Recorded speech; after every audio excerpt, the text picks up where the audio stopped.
Yan, hello. Bali, um, gabi na din. Maliwanag pa yung maliwanag pa sa yung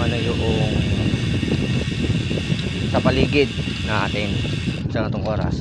Pero ang oras ay eksaktong around 6 PM na. Okay. Kaya good evening po sa ating lahat. Okay. Baka kasi bigla akong sabi ng good evening dito. Sabihin yung parang nagbibiro ako. Hindi po, around 6 PM na po. So anyway, hindi po yan yung matter na pag-uusapan natin sa kanya. Oo pala, wala pala tayong sorry, yung gulo ng utak ko dito. Okay. So sa ngayon wala talaga tayong pag-uusapan nila. Meron lang akong gustong ibahagi na siyang ikinalito ng aking pag-iisip. Okay. Di bale, kanina lang kasi na actually, hindi ko alam kung ilang percent na itong cellphone. Siguro mga nasa na lang, around 10%. Kaya umuwi na rin ako kahit ganito pagkaaga. Imbis na mag-duty pa sana ako kanina, nag-get ako ng palobat na yung cellphone ko. Kaya yun, hindi ko na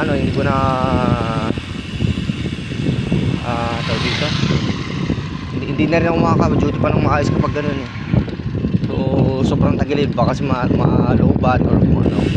Kawawa naman yung booking na papasok sa akin kapag imbis na biglang na-shutdown na yung cellphone.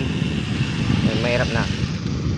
Kaya mas maiging uwi na lang ako para wala nang kawawang booking. Well, anyway, di bali ang kinagulo ng utak ko na siya pang iniisip ko kanina ay yung virtual run na aking sinalihan. So tinignan ko, na-review ko, binilang ko kung ilang araw pa yung nalalabi. So meron pang 21 days. So dahil sa 21 days na yan,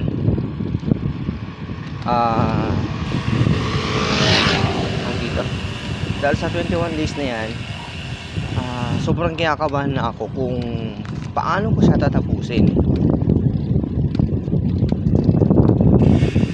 Ngayon, nung tinignan ko sa apps yung dito, yung distance na tatapusin ko is nasa ano na lang siya, 225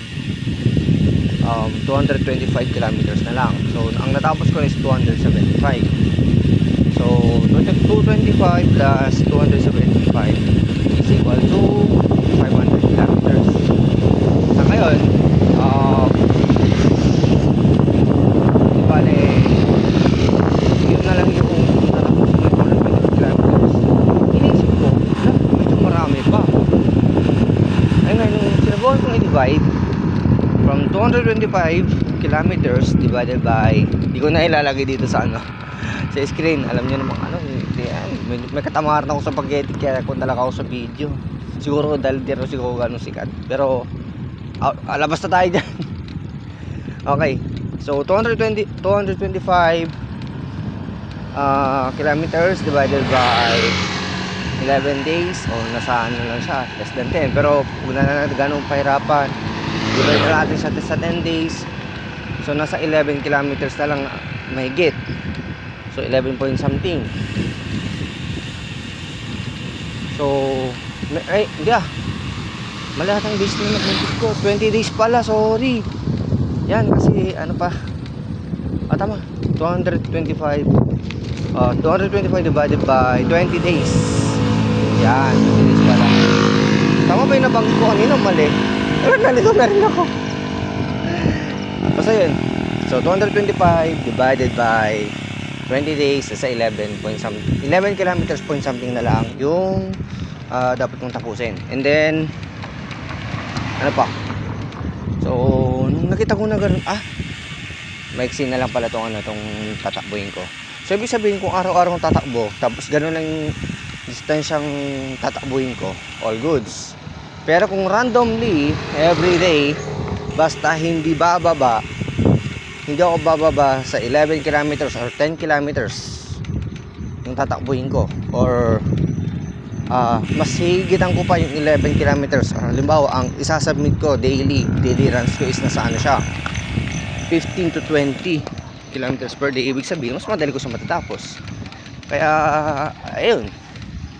Kahit siguro magpahinga ako ng mga ilang araw, at least goods pa rin.